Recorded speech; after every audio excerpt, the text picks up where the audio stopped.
Alright, so you're coming here to learn how to hack the Millionaire Maker. I got the tips and tricks to have you cheat through it. First off, let me do my good old Mr. Rogers, because this includes us being a good old hacker man. And you know, a hacker man has to, we got to hide ourselves really well. We can't show our faces or anything, okay? So you got to just put this over your head. You got to get a towel. You got to pull this over. You got to pull out your handy dandy iPod. You're going to open that up, and then when you get all that hooked on, you can just plug in your fake USB drive, and then guess what? You're going to be throwing tidbits out. Here, I even got things right here. This is basically what it pops up like. It's just notifications like, oh, starting wide receiver that you want. And then I got to download some other files, and bam, quarterback everyone's picking. Bam, who's going to be the lone guy? And that's what I'm going to show you right now.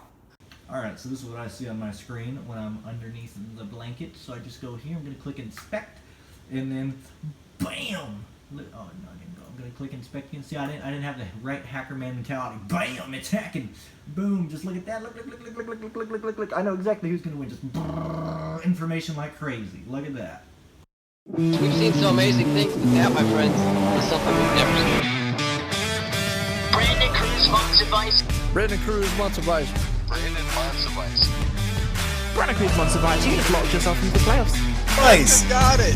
Talk with old Brandon Cruz wants advice. Completely speechless, to say the least. Man, I am honestly so baffled by that decision. Brandon Cruz wants advice. It's Brandon wants advice. Green flag in the air. Brandon Cruz wants advice to the front. How are you guys doing, ladies and gentlemen, boys and girls?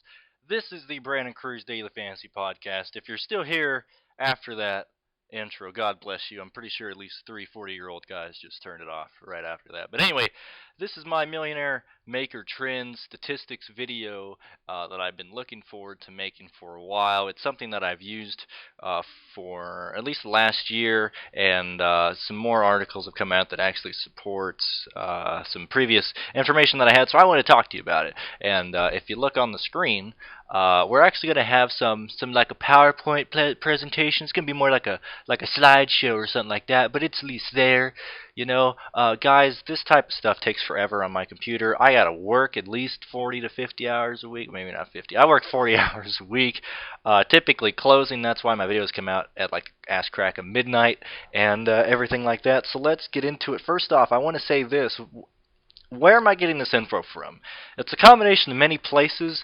I don't know if I can actually link the DraftKings article in there, because they stopped letting you put DraftKings links in descriptions and comments, so I'm not really sure. What I'm going to do is I'm going to go off what this says right here. I'm just going to have the title of the article in there, so if you want to go on there, if you want to read the article, fact check, whatever you want to do. I'm just doing this so it shows you that I'm not just talking out of my ass. I actually have things that support this. I actually have things that's you know, actually legit. It's not just me being like, well, you can win the Millionaire Maker if you got 2.3% of the lowest score player, blah, blah, blah, whatever. Adam Levitan from DraftKings, he posted a fantastic article earlier this month related to the DraftKings Millionaire Makers, where he looked at 45 of the Millionaire Maker tournaments from 2016, 2017, 2018, and all the Millionaire Makers under $27. So take out the $100 one, take out the 75th Millionaire Maker that was like last year or something like that. It's just the ones that are, you know, the regular 20, 25, sometimes 27, things of that nature.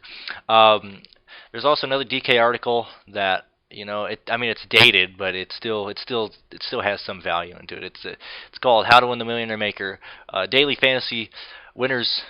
.com. They have a correlation article called Why Correlations Are the Key to Winning $1 Million. Fantasy Labs has an article called What Makes a Winning Millionaire Maker Lineup on DraftKings, and then just a whole shitload of DFS Army autops, or Shark autops report, or DFS Army Shark autopsy reports. They post that pretty much every week. Sometimes it's free, sometimes it's not. And on top of that, this is information that I've picked up over the years that I use, and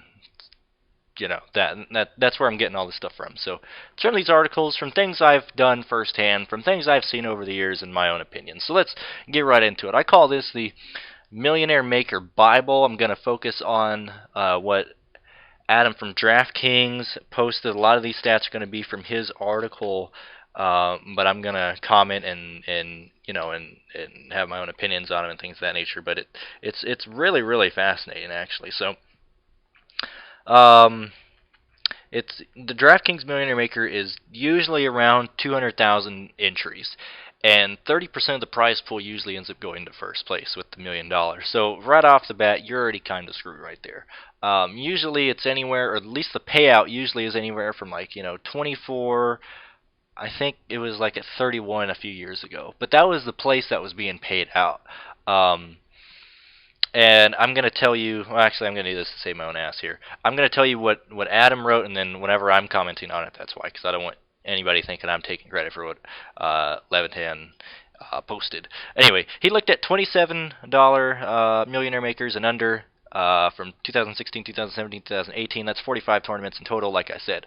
Now, he starts off with saying, do you avoid chalk? No, you don't necessarily need to. 38 out of 45, which is 84.4% of those 45 tournaments, had at least one player more than 20% owned, whether that's a running back, whether that's a wide receiver, whether that's a quarterback, whether that's a tight end or a low-owned guy. Chalk is not necessarily a bad thing. Now, there 21 of 45, which is 46.6%, had at least one player at 30% ownership, which blows people's minds when you think about it. Everyone's like, you got to play the low-owned guys, blah, blah, blah. This is me commenting on it, blah, blah, blah. You don't have to fade all the chalk. You just have to make a few pivots here and there. That's basically what it is. You could have like a running back like Ezekiel Elliott, like if he's chalk one week, 30% of people have him. You can still play him, just make different pivots. Just have some low-owned guys that other people don't have. Alright, going back to what Adam said. Should you use a very lone player?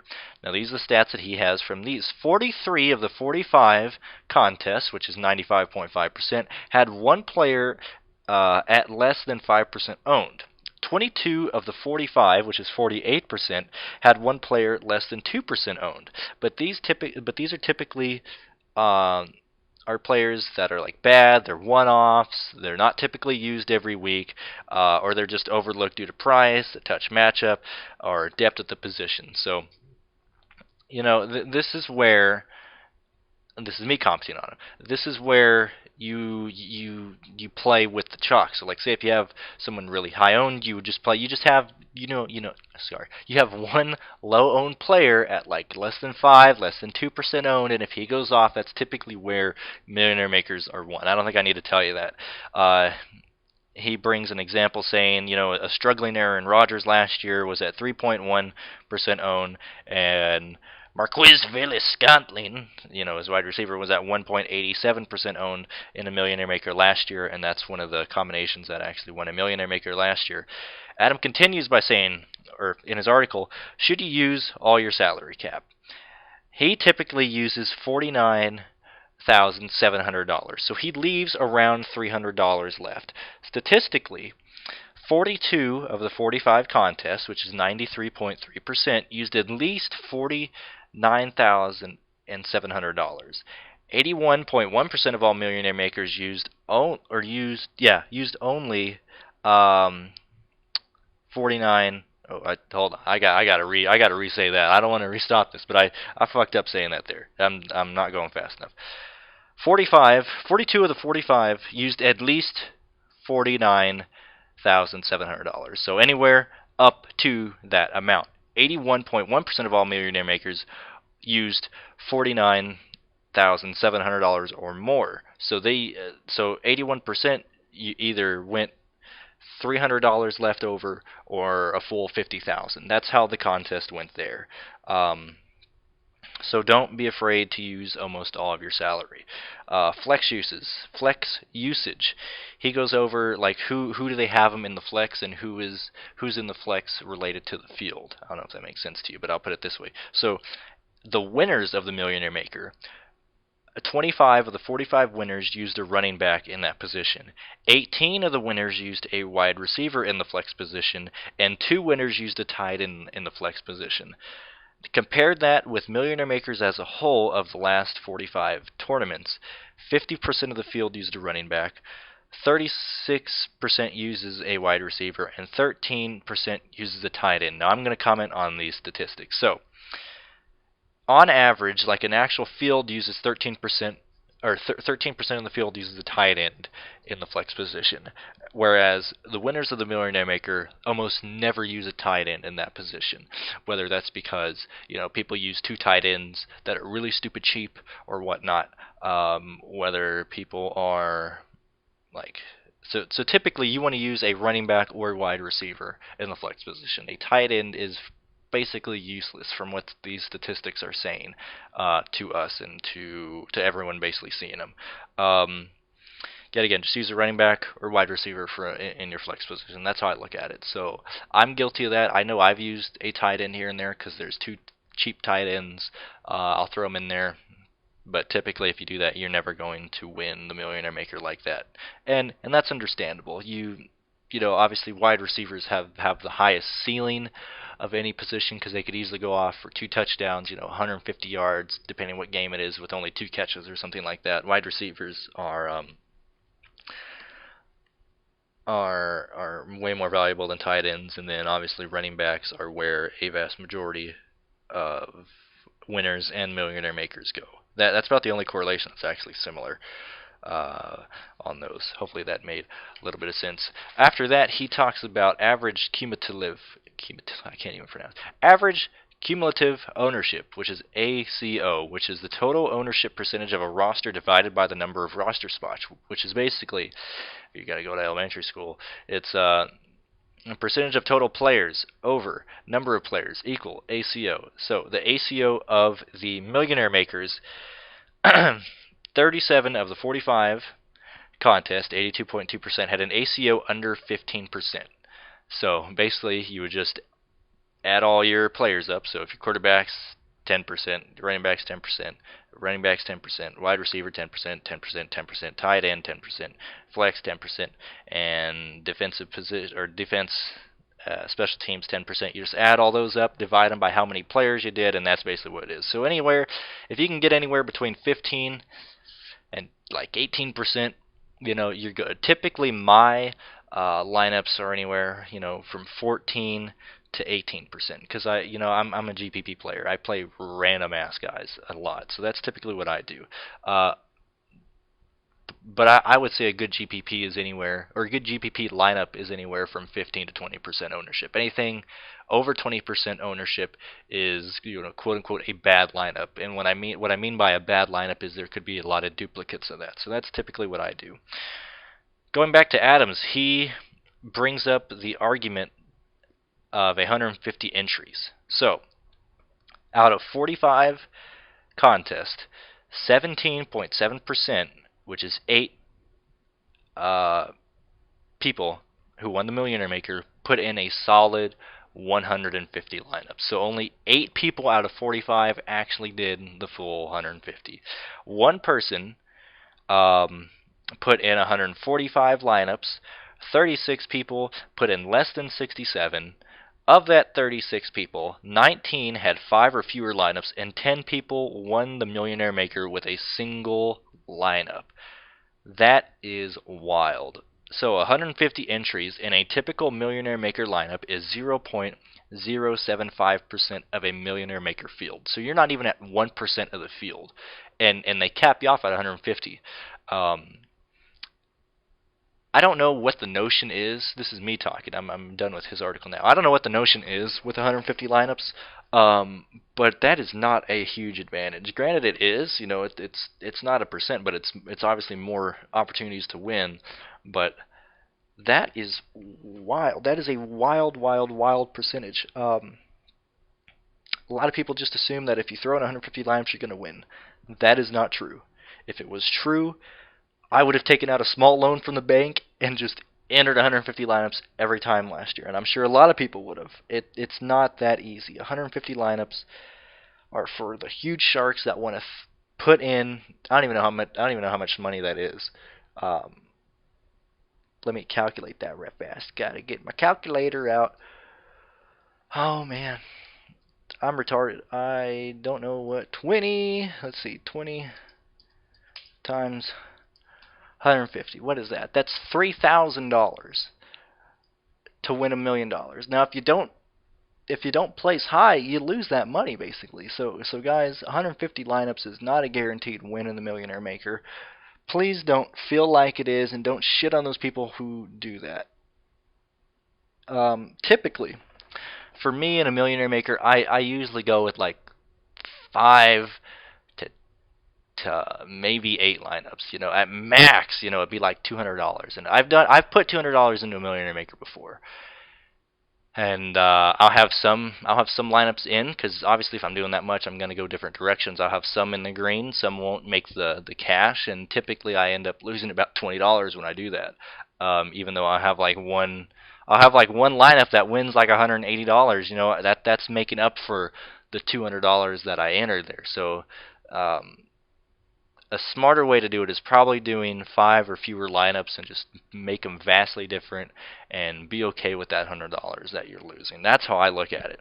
So how do I typically make my lineups? I know you're supposed to stack your quarterback and a wide receiver or a running back with defense and things of that nature. And then yet again, that article from Daily Fantasy Winners, why correlations are the key to winning $1 million.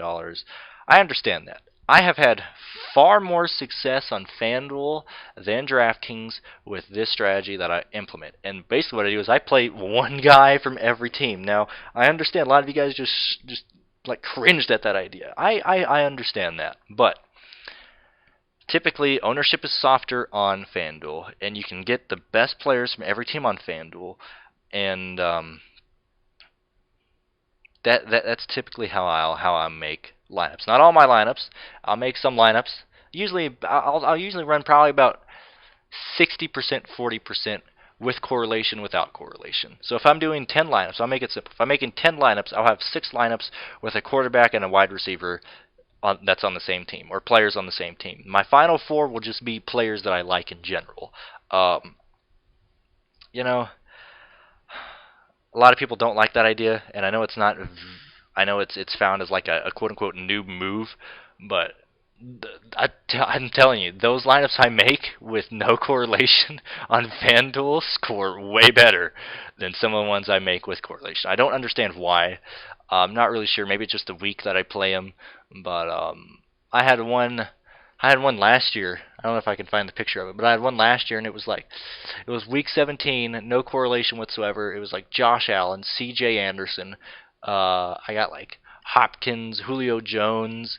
I had fucking huge studs on that team because I had no correlation. I was able to save money here and there, and I think I finished like 3rd or something in a GPP on FanDuel.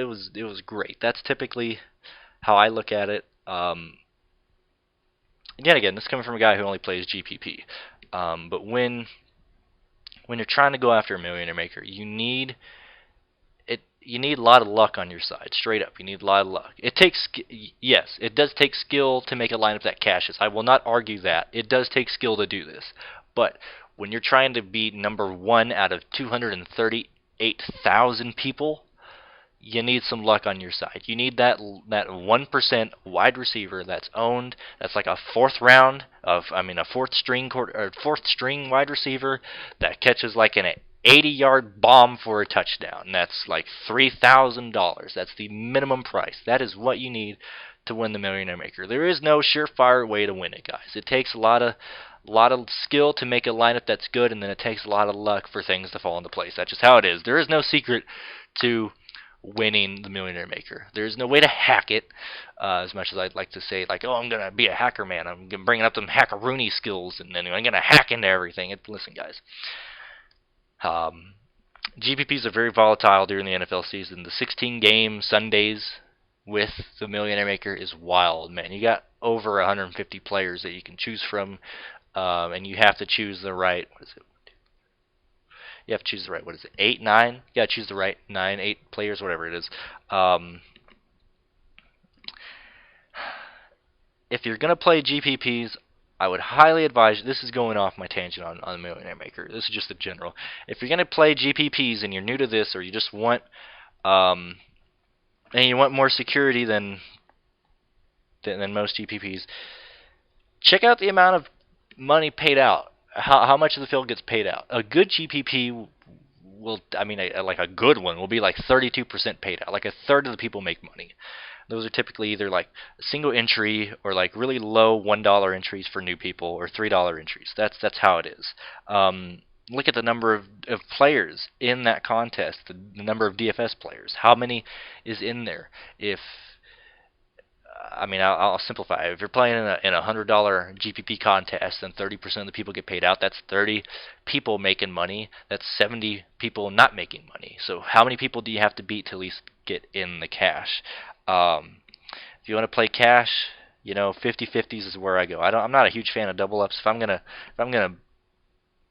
be a baby and play cash games, I'm just gonna be a full-on baby and get a 50-50 because I want as much guaranteed money as possible.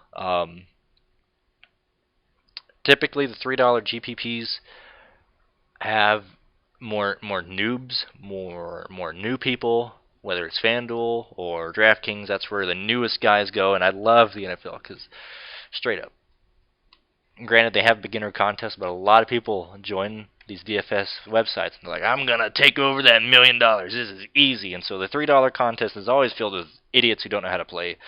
Same with the first few Millionaire Makers of the season, and single entry GPPs are probably the most fun for me, just because everyone has one shot and you get to see how many people are okay with their risk tolerance. Because when I enter a GPP lineup that's a single entry contest, that's when I just go full balls to the walls. But anyway, I wanted to bring that up to you guys. These are things that I've seen over the years, that I've looked at. We're 20 minutes into this.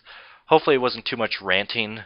But I thought these statistics were crazy. I couldn't find a statistic on how many people won a Millionaire Maker with no correlation between a team. I don't think that's actually happened before. So that's why I don't always make every lineup like that. But that's just something I see a lot working on FanDuel. I don't know why. I don't know if it's lineups I make, but those typically give me the best return. I'm not sure why. But guys, if you want more videos like this, let me know in the comments. If you want more slideshow type videos, let me know in the comments. This took me a couple days to type everything out between work and sleep and all that type of stuff. I will have a week 1 video out. I know the pricing's released, but I'm gonna wait till like week 4 of the preseason, week 3 of the preseason before I start saying who I like, who this is, because I want to see who's injured. We're already losing guys left and right. AJ Green, Tyreek Hill got knocked the fuck out today in practice. So we'll just have to see where it goes. Thank you guys so much for listening. Check out my Twitter for more of my stupidity and my updates related to DFS. NASCAR, the Eldora race is on Thursday. I'll have a video out for that. First preseason game of the year. Might have a video out for that, might not. I got to see how much time I have. But guys, thank you so much for listening. And best of luck. Don't get married to your money this year. And have a blast. Let me know what you think. Follow me on Twitter. Subscribe if you haven't. Consider donating on Patreon so I can have some help making this stuff, because it takes a long time to type everything and record all this, bring up the statistics, write it all down, make it a fucking script, and come up with that stupid skit in the beginning. So, thank you guys so much. You guys have a fantastic day. Yet again, thank you.